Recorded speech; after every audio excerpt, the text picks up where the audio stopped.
Good day mga tol. Isa na namang makabuluhang topic ang ibabahagi ko sa inyong araw na ito.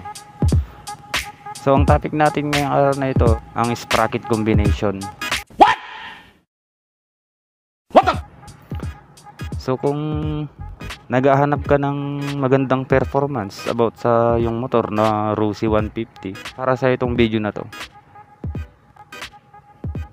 So sa sprocket combination naman guys, depende naman yan sa inyo kung ano yung gusto nyo. Kung gusto nyo ng pang top speed o kung gusto nyo ng pang chill ride lang. Syempre may mga iba't ibang sizes ang sprocket natin guys. Katulad nung itong motor ko, syempre tayo mahilig tayo sa long ride, kaya ito yung ating sprocket. Naglagay lang ako ng sprocket na 32, tas sa harapan 14, kaya medyo pang long ride talaga siya. Pero kung ang gusto mo naman chill ride lang, siyempre yung mas malaki ng konti, mag combination ka ng 34 o kaya 36.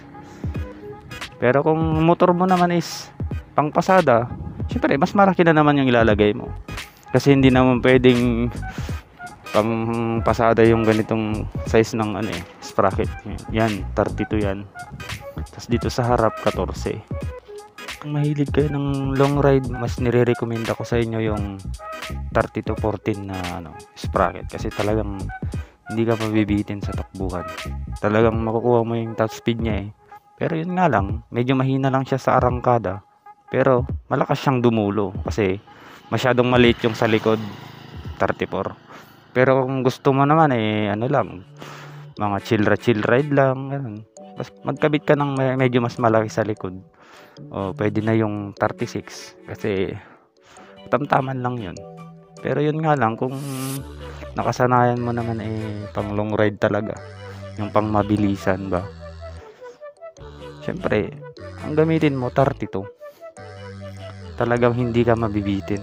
Ako subok ko na lalo na dito sa aking motor na ito, si